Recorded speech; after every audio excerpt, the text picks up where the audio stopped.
নমস্কার, আমি দেবারতী। শুরু করছি আজকে দ্য বিগ স্টোরি। 2026 সাল বাংলার রাজনৈতিক ইতিহাসে এক চরম সন্ধিক্ষণ। দীর্ঘ 15 বছরের অপরাজেয় সাম্রাজ্যে আচমকাই ধস। যে কালীঘাটের একক নির্দেশে একসময় কাঁপত গোটা রাজ্য রাজনীতি, আজ সেই অন্দরেই কান পাতলে শোনা যাচ্ছে ভাঙনের চওড়া ফাটল। বাংলায় উড়েছে পরিবর্তনের নতুন গেরুয়া আবির, কিন্তু সেই পরাজয়ের থেকেও বড় ধাক্কাটা এসেছে দলের ভেতর থেকে। বিদ্রোহের আগুনে ছারখার হয়ে গিয়েছে অল ইন্ডিয়া তৃণমূল কংগ্রেস। জন্ম নিয়েছে এক নতুন রাজনৈতিক সমীকরণ, যার নাম নব তৃণমূল। কিন্তু প্রশ্নটা শুধু বাংলার বিধানসভার চার দেওয়ালের মধ্যে আটকে নেই। এই ভাঙনের ঢেউ আছড়ে পড়েছে দিল্লি দরবারে। যে INDIA গড়ে নরেন্দ্র মোদীর বিরোধিতার কথা ভাবা হয়েছিল, সেই জোটের অন্দরে এখন মহাসংকট। জাতীয় রাজনীতিতে কোণঠাসা বাংলায় ক্ষমতাচ্যুত মমতা বন্দ্যোপাধ্যায় এবং অভিষেক বন্দ্যোপাধ্যায়ের এখন একমাত্র রাজনৈতিক খড়কুটো কি দিল্লির মা ছেলে, অর্থাৎ সোনিয়া গান্ধী এবং রাহুল গান্ধী। যে কংগ্রেসকে ভেঙে মমতা বন্দ্যোপাধ্যায় 1998 সালে তৃণমূল তৈরি করেছিলেন, আজ 28 বছর পর সেই কংগ্রেসেরই শরণাপন্ন হতে হচ্ছে আদি তৃণমূলকে। বিধানসভায় যে 58 জন বিধায়কের সমর্থন নিয়ে নব তৃণমূল বিরোধী দলের মর্যাদা ছিনিয়ে নিল, যার নেতৃত্বে ঋতব্রত বন্দ্যোপাধ্যায় এবং আখরুজ্জামান।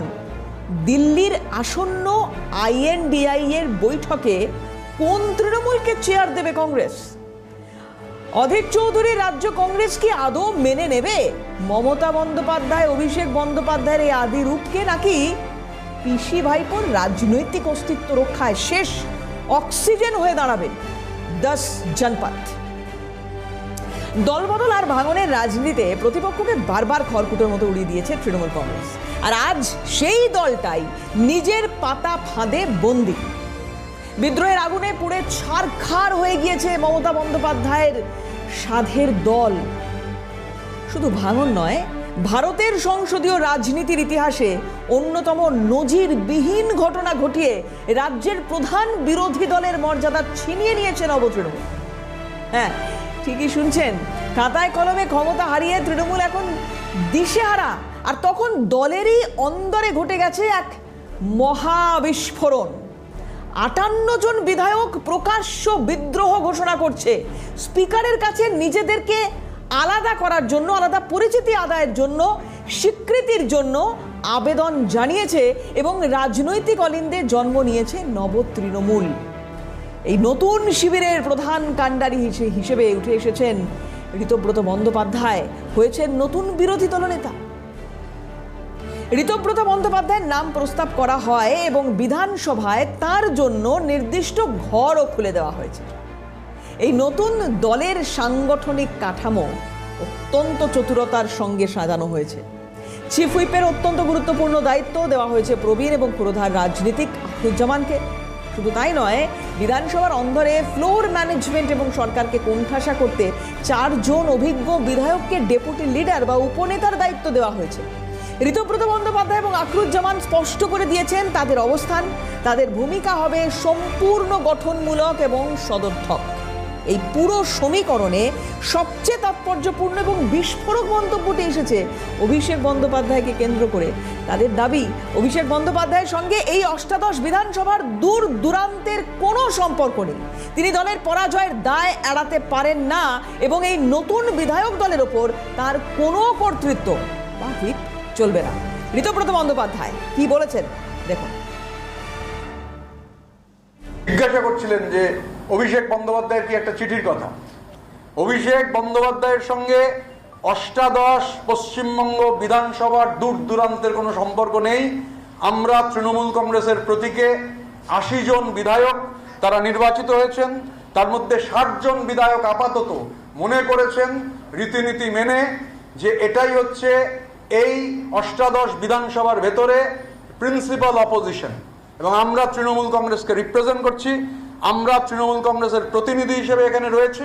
আমরা দায়িত্বশীল বিরোধীর ভূমিকা পালন করব, সদর্থক এবং গঠনমূলক বিরোধীর ভূমিকা পালন করব। সরকার যেটা ভুল করবে, সরকার যেটা ঠিক করবে না, সরকারের চোখে চোখ রেখে সেটা হাউসের ভেতর যে অ্যাম্ফি থিয়েটার, সেই অ্যাম্ফি থিয়েটারে যেমন লড়াই হবে, হাউসের বাইরে বিধানসভার অভ্যন্তরে সেই লড়াই হবে, রাস্তাতে সেই লড়াই হবে।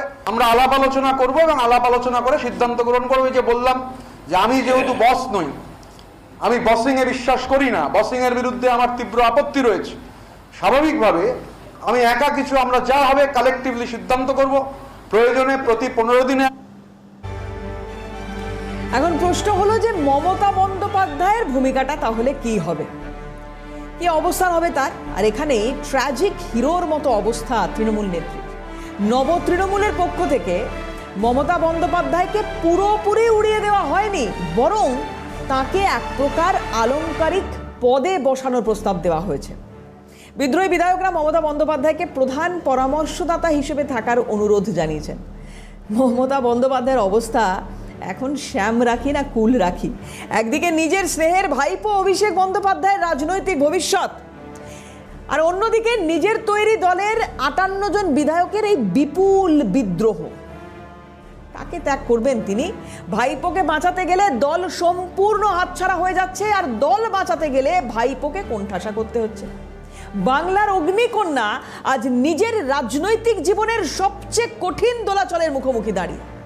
বাংলায় দীর্ঘ 15 বছর একটানা ক্ষমতায় থাকার পর প্রাতিষ্ঠানিক বিরোধিতা এবং একাধিক দুর্নীতির অভিযোগে জর্জরিত তৃণমূল কংগ্রেসকে এক প্রকার খড়কুটোর মতো উড়িয়ে দিয়েছে ভারতীয় জনতা পার্টি। 2026-এ এই ঐতিহাসিক পরাজয় শুধু নবান্নের ক্ষমতা কেড়ে নেয়নি, বরং সর্বভারতীয় স্তরে তৃণমূলের অহংকার এবং প্রাসঙ্গিকতাকে এক লহমায় ধুলোয় মিশিয়ে দিয়েছে। আচ্ছা, একটু ঠান্ডা মাথায় যদি বিশ্লেষণ করি, তাহলে এই পরাজয়ের পরে জাতীয় রাজনীতিতে কি হতে চলেছে মমতা বন্দ্যোপাধ্যায়ের সঙ্গে, কি হতে চলেছে তৃণমূল কংগ্রেস দলটা? সর্বভারতীয় স্তরে প্রভাব এবং আসন সংখ্যা এই মুহূর্তে যদি দেখি, তাহলে সেটা হ্রাস পেয়েছে। একসময় লোকসভায় 34 থেকে 35 জন সাংসদ নিয়ে দিল্লির বুকে কিংমেকারের ভূমিকা পালন করত তৃণমূল কংগ্রেস। সমাজবাদী পার্টি, ডিএমকে বা আরজেডির মতো মমতা বন্দ্যোপাধ্যায়ের মুখের কথায় নাকি কাঁপতো সেই সময় বিরোধী শিবির। কিন্তু সাম্প্রতিক জাতীয় নির্বাচন এবং তার পরবর্তী রাজ্যের এই নির্বাচনী ধাক্কা তৃণমূল কংগ্রেসকে জাতীয় রাজনীতিতে অনেকটাই প্রাসঙ্গিক করে দিল, প্রান্তিক শক্তিতে পরিণত করলো। এবার আসি আরও একটা ব্যাখ্যায়, যেমন ধরুন ত্রিপুরা, গোয়া, মেঘালয়, অসম, যে সমস্ত রাজ্যগুলোতে তৃণমূল কংগ্রেস পৌঁছানোর চেষ্টা করেছে সেখানেই তারা মুখ থুবড়ে পড়েছে, কারণ এই প্ল্যানিং অভিষেক বন্দ্যোপাধ্যায়ের মস্তিষ্ক প্রসূত। তার নেতৃত্বে কোটি কোটি টাকা খরচ করে ভিন রাজ্যে গিয়ে দল বিস্তারের মরিয়া চেষ্টা চালিয়েছেন তৃণমূল সুপ্রিমো মমতা বন্দ্যোপাধ্যায়। কিন্তু 2026 সালে এসে সেই ল্যাবরেটরি টেস্ট সম্পূর্ণ ব্যর্থ, এটা তো প্রমাণিত বাংলার ভোটের পর। আরো কিছু ব্যাখ্যা রয়েছে, যেমন ধরুন সংসদে দলের সদস্য সংখ্যা কমে গেল, বাংলায় ক্ষমতাচ্যুত হলো, ফলে জাতীয় পর্যায়ে তৃণমূলের রাজনৈতিক দর কষাকষি করার জায়গাটা কি রইল আজ? বিরোধী জোটে জাতীয় বিকল্প হিসেবে এখন অন্যান্য আঞ্চলিক দল, যেমন ধরুন সমাজবাদী পার্টি, যেমন ধরুন ডিএমকে, যেমন ধরুন আরজেডি, সেই তুলনায় মমতা বন্দ্যোপাধ্যায় দলের গুরুত্ব এখন প্রায় নেই বললেই চলে। আর ধরুন তৃণমূলের সবচেয়ে বড় দুর্বলতা ছিল তাদের অতিরিক্ত বাংলা কেন্দ্রিকতা। জাতীয় স্তরের কোনো গুরুত্বপূর্ণ ইস্যু নিয়ে তৃণমূলের সুনির্দিষ্ট, সুস্পষ্ট, কার্যকর অবস্থান ছিল না। শুধুমাত্র পশ্চিমবঙ্গ কেন্দ্রিক সমস্যা এবং রাজনীতিতে আটকে থাকার ফলে জাতীয় স্তরের সাধারণ ভোটারদের কাছে দলটির কোনো প্রাসঙ্গিকতাই তৈরি হয়নি, কোনো বার্তাই পৌঁছয়নি। এসআইআর নিয়ে যখন কথা বলেছেন মাননীয় তৎকালীন মুখ্যমন্ত্রী মমতা বন্দ্যোপাধ্যায়, সেই সময় তার বক্তব্যের কেন্দ্রে ছিল শুধুমাত্র বাংলা। যদি ওনার মনে হয়ে থাকে যে এসআইআরে সার্বিকভাবে ক্ষতি হয়েছে গোটা দেশের, তাহলে ওনার আওয়াজ তোলা উচিত ছিল সেই 12টা রাজ্য নিয়ে যেখানে যেখানে এসআইআর হচ্ছে, অথচ তিনি বলেছিলেন শুধুমাত্র বাংলার কথা, কারণ সেখানে ভোট পলিটিক্স ছিল। মমতা বন্দ্যোপাধ্যায় বিভিন্ন নির্বাচনের প্রচারের ময়দান থেকে বারবার জাতীয় কংগ্রেসকে আক্রমণ করেছেন এই ভোট চলাকালীন, আপনারা দেখেছেন। আর তার মূল অভিযোগ কি ছিল না, কংগ্রেস বাংলায় বিজেপির বিরুদ্ধে আন্তরিকভাবে লড়াই নাকি করছে না, ফলে পরোক্ষভাবে গেরুয়া শিবিরের উপকার হচ্ছে। মমতা বন্দ্যোপাধ্যায়ের সেদিনের প্রতিক্রিয়া, আর আজকে দেখুন সেই মমতা বন্দ্যোপাধ্যায়কে সোশ্যাল মিডিয়ায় এসে বলতে হচ্ছে যে আমাদের একটা বৈঠক রয়েছে, ইন্ডিয়ার সেই বৈঠক, ইন্ডি জোটের সেই বৈঠকের প্রসঙ্গ তুলছেন। কিন্তু কি বলেছিলেন বিগত দিনে কংগ্রেসকে কাঠগড়ায় তুলে? শোনাই আপনাদের, মনে করাই, দেখুন কি বলেছিলেন তৃণমূল সুপ্রিমো মমতা বন্দ্যোপাধ্যায়। দেখুন, একটা কথা বলে না, মুখে কুলুপলুটে বসে থাকে, আর ইলেকশনের সময় প্রার্থী দিয়ে প্রচার করতে চলে আসবে, বড় বড় কথা বলবে। আজকে ওরা যদি স্ট্রং হতো তাহলে বিজেপি আগের বারও ক্ষমতায় আসতে পারতো না। দল তোমাদের অনেকবার বলেছিলাম যে চলো একসাথে ইলেকশন কমিশনে গিয়ে প্রতিবাদ করি, তোমরা তো যাওনি সেদিন। আজকে ইলেকশনে ক্যান্ডিডেট দিয়ে জিতবে আর মানুষের বিপদের দিনের সাথে থাকবে না। এবারের ভোট একটা ভোটও অন্য কোনো পার্টিকে দেবেন না। এরা বিজেপির সাথে আন্ডারস্ট্যান্ডিং করে চলে বাংলায়। নির্বাচন আসলেই বসন্তের কোকিল মোড়ে হয়ে বড় বড় কথা বলে ভোট নিয়ে পালিয়ে যায়। তাদের জিজ্ঞেস করুন, যখন এসআইআর ক্যাম্প চলছিল, আমাদের BLA 1 ছিল, আমাদের BLA 2 ছিল, তারা সাহায্য করেছে মানুষকে। তোমরা কোথায় ছিলে বসন্তের কোকিল? শুধু কি মমতা বন্দ্যোপাধ্যায়, অভিষেক বন্দ্যোপাধ্যায় তিনিও তো বিভিন্ন সময় এক হাত নিয়েছেন কংগ্রেসকে, দুর্বল বলে তাচ্ছিল্য করেছেন। তো চলুন অভিষেক বন্দ্যোপাধ্যায় সেই প্রতিক্রিয়া নিয়ে দেখাই। যে এগুলো দলগতভাবে যখন টেক আপ করা হবে আপনারা জানতে পারবেন, কিন্তু এই মুহূর্তে কংগ্রেসের বাংলায় কিছু নেই যেটা আমি কংগ্রেসকে দিতে পারবো। যদি তাদের কিছু থাকতো, বিশেষ করে 2024-এ লোকসভা নির্বাচনে তাদের 2টো সিট ছিল, আমরা অফার করেছিলাম, তারা রাজি হয়নি। পরবর্তীকালে মানুষের যে প্রতিক্রিয়া আপনারা দেখেছেন বা মানুষের যে ফলের নিদর্শন বা রায়ের নিদর্শন, সেখানে 2 থেকে কংগ্রেস একে নেমেছে। পরবর্তীকালে কি হবে কি না হবে সেটা দলনেত্রী মমতা বন্দ্যোপাধ্যায় ঠিক করবে, কিন্তু কংগ্রেসের সাথে জোট করে তৃণমূলকে জিততে হবে। এবং যত দিন গেছে তৃণমূলের সাংগঠনিক শক্তি আরও বেড়েছে একা লড়াই করে, সুতরাং তৃণমূলের বাংলায় কারোর প্রয়োজন নেই, তৃণমূল একা লড়বে। আজকে এই কথাগুলো শুনে সত্যি কথা বলছি হাসি পাচ্ছে। তৃণমূল কংগ্রেস একা লড়বে? কোন তৃণমূল কংগ্রেস একা লড়বে? প্রথম কথা। দ্বিতীয় কথা হচ্ছে, তৃণমূল কংগ্রেস একা লড়ে কি করবে? এই মুহূর্তে দাঁড়িয়ে যেটা একদম শুরুতে বলছিলাম যে সব তো হ্রাস পাচ্ছে, আগামী দিনে সাংসদ সংখ্যাও হ্রাস পাবে, এটা নতুন করে বলার অপেক্ষা রাখে না। এবার যখন পিসি ভাইপো তারা এই ধরনের কথাগুলো বলছেন, খুব স্বাভাবিকভাবে এই মন্তব্যগুলো প্রদেশ কংগ্রেস ভুলবে না। কারণ এই কংগ্রেসের হাত ছেড়ে যখন বেরিয়ে এসেছিলেন মমতা বন্দ্যোপাধ্যায়, তারপর থেকেই বারবার লাগাতার কংগ্রেসের তরফ থেকে এই অভিযোগ করা হয়েছে সব থেকে বড় বিশ্বাসঘাতকের নাম মমতা বন্দ্যোপাধ্যায়। আর আজকে যখন কংগ্রেসকে এইভাবে কাঠগড়ায় তুলেছেন মমতা বন্দ্যোপাধ্যায় বা অভিষেক বন্দ্যোপাধ্যায়, তখন প্রদেশ নেতৃত্ব যে চুপ করে থাকবে না সেটা তো বলার অপেক্ষা রাখে না। কংগ্রেস মুখপাত্র সুমন রায়চৌধুরী তিনি বলছেন যে তৃণমূলের শীর্ষ নেতৃত্বকে লজ্জায় ফেলে দেওয়ার জন্য যথেষ্ট যা বলছেন উনি। দাগ লাগা তৃণমূল কংগ্রেসের সঙ্গে কংগ্রেসের জোট কখনোই কাম্য নয়। সুমন রায়চৌধুরী কংগ্রেস মুখপাত্র কি বলছেন দেখুন। আঞ্চলিক দল একটা স্ট্যাম্প লাগিয়ে দিলাম অল ইন্ডিয়া, সেরকম দল তো জাতীয় কংগ্রেস নয়। জাতীয় কংগ্রেস একটা 150 বছরের পুরনো সর্বভারতীয় দল, যারা বিভিন্ন রাজ্যে ক্ষমতায় রয়েছেন, কোথাও সরাসরি কোথাও জোটের মাধ্যমে। দীর্ঘ 70-75 বছর ভারতবর্ষে ক্ষমতায় ছিলেন জাতীয় কংগ্রেস। সেই জন্য কোনো সিদ্ধান্ত গৃহীত হওয়ার আগে নিশ্চয়ই রাজ্য শাখার মতামত সর্বভারতীয় নেতৃত্ব নেবেন। সর্বভারতীয় নেতৃত্ব এবং রাজ্য শাখার যে মতামত থাকবে সেটার সম্মিলিতভাবে একটা সিদ্ধান্ত হয়, তখনই সিদ্ধান্ত হবে যে তৃণমূল কংগ্রেসের নেতাকর্মীদের নেওয়া হবে কি হবে না। জাতীয় কংগ্রেসে তারাই স্বাগত এবং তারাই আসবেন যারা সংবিধান, বহুত্ববাদের নীতি, আদর্শ এবং ধর্মনিরপেক্ষতাকে প্রাণের চেয়ে বেশি ভালোবাসবেন, রাহুল গান্ধীর সঙ্গে পথে নেমে রাহুল গান্ধীর নেতৃত্বে বিজেপির চোখে চোখ রেখে গণতন্ত্র এবং সংবিধান বাঁচানোর যে আন্দোলন আছে, চোখে চোখ রেখে সেই আন্দোলনে সামিল হতে পারবেন। এছাড়া কোনো রাজ্য স্তর শুধু নয়, কংগ্রেস হাইকমান্ডের মনোভাব কেমন ছিল? 26শে নির্বাচনের পরপরই রাহুল গান্ধী এক ভিডিও বার্তায় স্পষ্ট জানিয়েছিলেন যে মমতা বন্দ্যোপাধ্যায়ের মেরুকরণের রাজনীতি তৃণমূলের এই ঐতিহাসিক হারের মূল কারণ। সুমন রায়চৌধুরীর প্রতিক্রিয়া শোনালাম। প্রদেশ নেতৃত্ব কি ভাবছে এই মুহূর্তে, আর দেখুন হাইকমান্ড তারা ভোটের ঠিক পরে পরে মমতা বন্দ্যোপাধ্যায়কে কাঠগড়ায় তুলে কি বলেছিল দেখুন।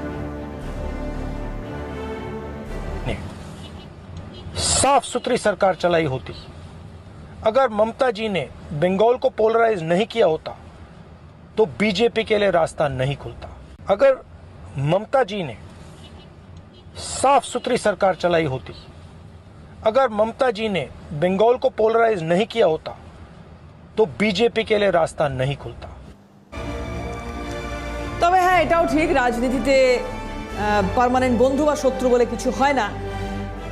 অনেক রকমের স্বার্থ থাকে সেখানে, সেই স্বার্থের সঙ্গে নেগোশিয়েট করতে গিয়ে অনেক কিছুর ফরমেশন হয়।